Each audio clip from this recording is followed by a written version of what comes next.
जम्मू कश्मीर में माता Vaishno Devi medical college का मुद्दा गरमाया हुआ है और ये मुद्दा दिल्ली पहुंच चुका है क्योंकि जम्मू कश्मीर से एक पूरा डेलीगेशन दिल्ली आया हुआ है। मेरे साथ ज्यादा बातचीत के लिए मौजूद हैं नेता विपक्ष सुनील शर्मा जी। शर्मा जी, किस से मुलाकात हुई और ये जो मुद्दा है क्या हल निकल पा रहा है? क्योंकि लगातार ये कहा जा रहा है, कई तरह की मांगे उठ रही हैं कि इस अल्पसंख्यक दर्जा दिया जाए और तरह तरह के बयान आ रहे हैं। देखिए, जैसे कि आपने खुद बताया कि पिछले कुछ समय से, पिछले कुछ दिनों से माता Vaishno Devi medical college of excellence में जो सीट आवंटन के द्वारा एक विवाद पूरे जम्मू कश्मीर के साथ साथ पूरे देश में उत्पन्न हुआ है, जिससे भारतीय जनता पार्टी या हमारे अन्य संगठन जो हैं काफ़ी गंभीरता से इस विषय को लिया है। और आपने देखा होगा कि पूरे देश में और प्रदेश में सामाजिक और धार्मिक संगठनों ने आक्रोश और विरोध प्रकट किया, जन भावनाएं सामने आई। उन सबको संज्ञान लेके भारतीय जनता पार्टी का एक शिष्टमंडल पहले उपराज्यपाल महोदय से मिला और अपनी जो चिंता थी इस विषय पे हमने वहां पे प्रकट की। लेकिन हमने ये समझा कि उचित समझा कि हमारा एक शिष्टमंडल केंद्रीय हमारे स्वास्थ्य मंत्री आदरणीय जेपी नड्डा जी से भी मिले, हमारे प्रभारी जो जम्मू कश्मीर के हैं श्री तरुण चुग जी से भी मिले। तो इसी कड़ी में हम 5 विधायक और हमारे 4 जो सांसद हैं आज केंद्रीय स्वास्थ्य मंत्री जी से मिले।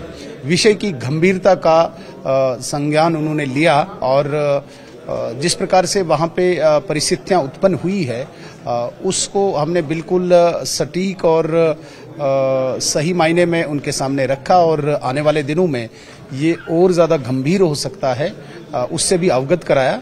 आदरणीय जेपी नड्डा जी जो स्वास्थ्य मंत्री हैं उन्होंने भी बड़ा सीरियसली लिया और सीरियसली सुना भी।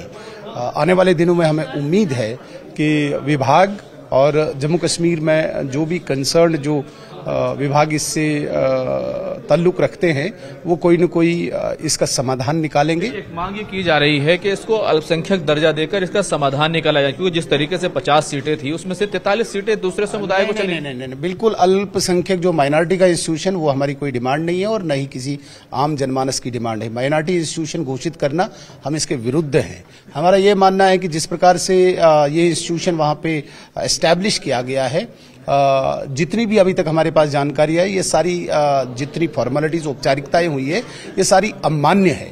पहले तो हम इस हक में ही नहीं है कि जितना भी डेवोटीज का जो चढ़ावा आता है ये संस्कृति, धर्म, सभ्यता के प्रचार प्रसार और विस्तार के लिए आता है, सशक्तिकरण के लिए आता है, ये कोई आधुनिक शिक्षा के लिए नहीं आता है।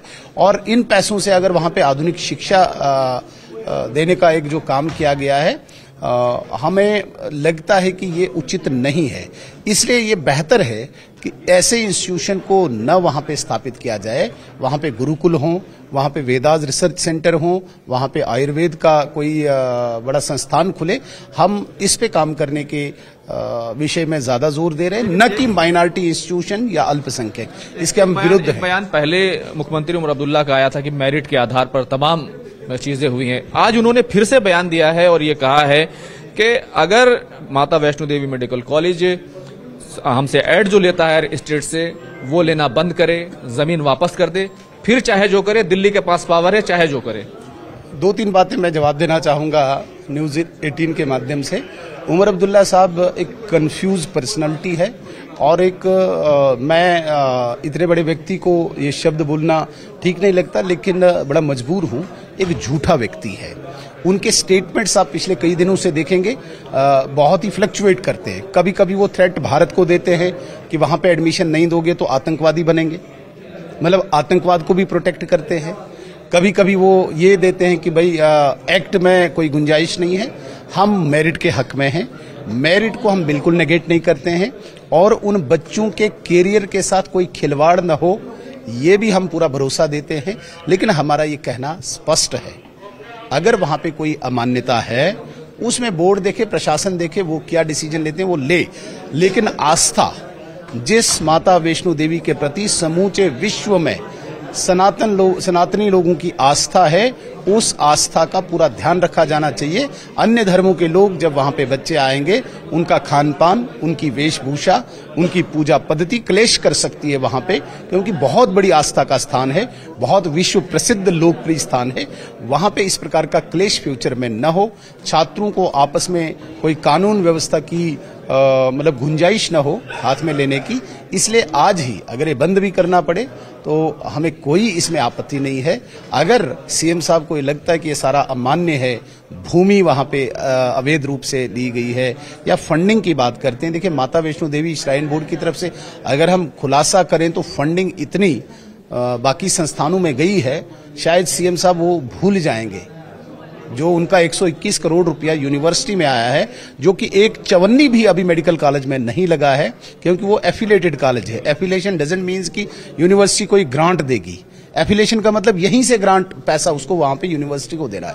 यूनिवर्सिटी में अन्य धर्मों के भी लोग अभी तक पढ़ रहे हैं, उनसे अभी हमने कहीं आपत्ति नहीं जताई। हमारी आपत्ति शुद्ध रूप से इस मेडिकल संस्थान के प्रति है, जिसमें कोई गवर्नमेंट की कोई एड अभी तक नहीं आई है, जिसमें एक धर्म, एक समुदाय विशेष के छात्र ज्यादा आए हैं, जो आस्था को वहां पे हिट कर सकते हैं। आने वाले दिनों में उनके अपने पूजा पद्धति, खान पान से कोई क्लेश हो सकता है। इसलिए पहले ही इसका संज्ञान लेके, इसको अवैध मान के, अमान्य मान के, इसको किसी भी तरीके से अगर रद्द करना पड़े, इसको बंद करना पड़े, उसकी जगह पे आयुर्वेदिक संस्थान, उसकी जगह पे कोई गुरुकुल, उसकी जगह पे वेदा रिसर्च सेंटर खुले, तो वो हम स्वागत करते हैं। बाकी आने वाले दिनों में विभाग क्या करता है, केंद्र क्या करता है, ये इन तक है।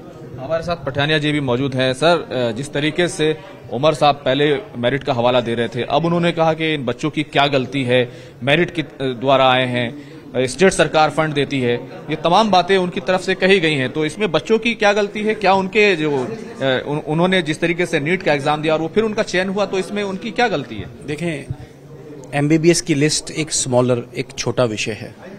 बड़ा विषय है जिसके लिए उमर अब्दुल्ला साहब जवाब दें, और वो नजर हटाना चाहते हैं सबकी।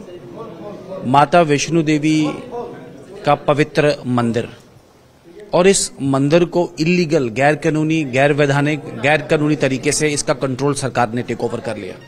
और यही हमारा मानना है कि आप माइनॉरिटी इंस्टीट्यूशन तो वो होता है जो एड लेता है।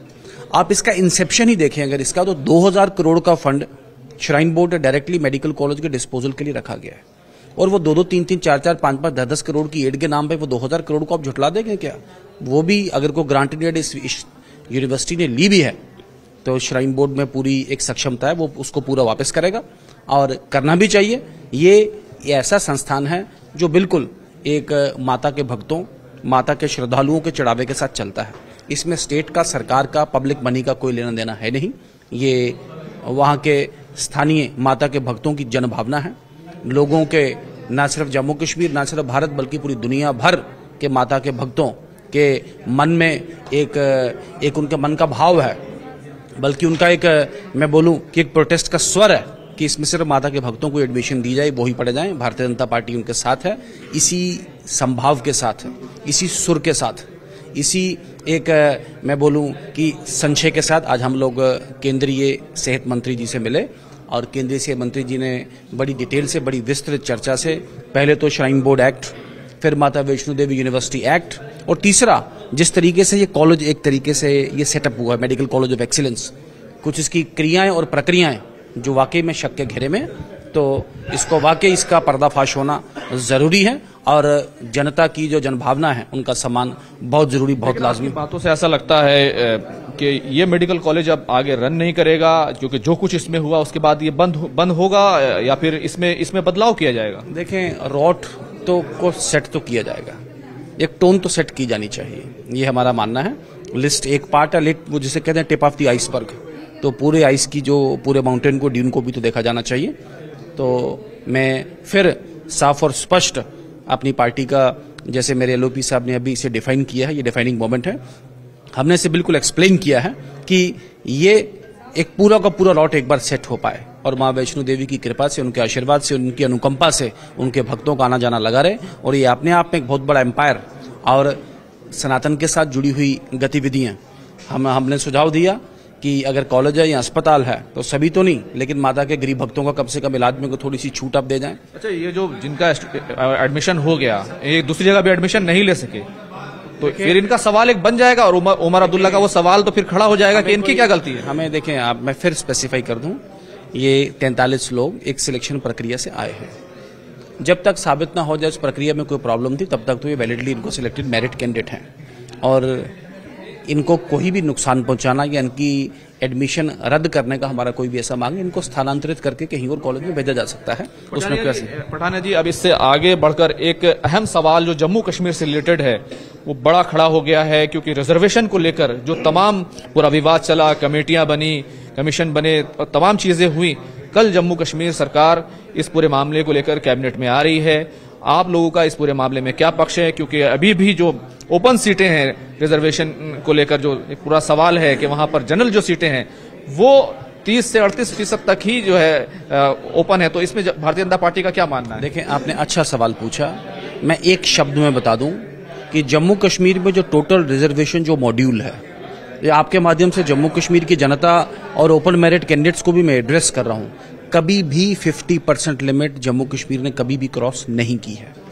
हाँ, जो EWS जो इकोनॉमिक वीकर सेक्शन वाला जो रिजर्वेशन है वो कैटेगरी में नहीं गिना जाता, वो तो ओपन मेरिट के कैंडिडेट्स को अवेलेबल है।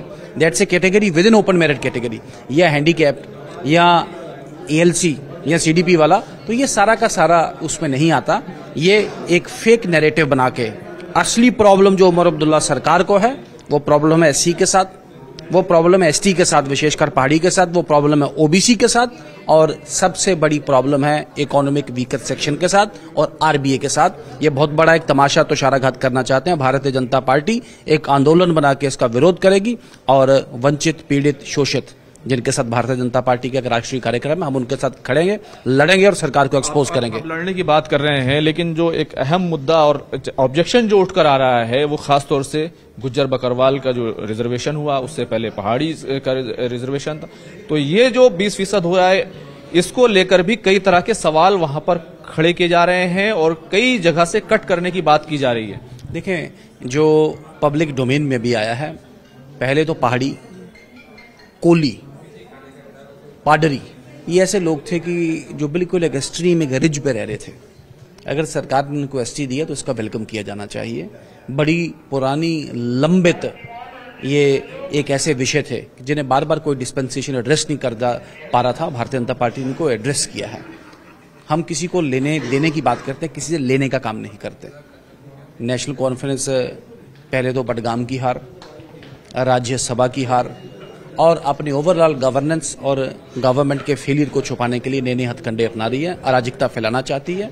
मैंने कहा, शोषित, पीड़ित, वंचित के साथ भारतीय जनता पार्टी खड़ी है और कोई भी ऐसा मूव जो एक रिजर्वेशन एक्ट को या उसकी कैटेगरी को, उसके स्लॉट को चेंज करने का होगा, भारतीय जनता पार्टी उसका विरोध। तौर पर आपसे सवाल पूछता हूं, 20% रिजर्वेशन हो रहा है इन दोनों का अलग अलग मिला के, ST1 ST2 मिलाकर, अगर इसको कम किया जाता तो भारतीय जनता पार्टी क्या उसका विरोध करेगी? देखिए, मैंने कहा, इनकी असली नजर जो है, आपने ठीक सवाल पूछा, SC ST और OBC के ऊपर है।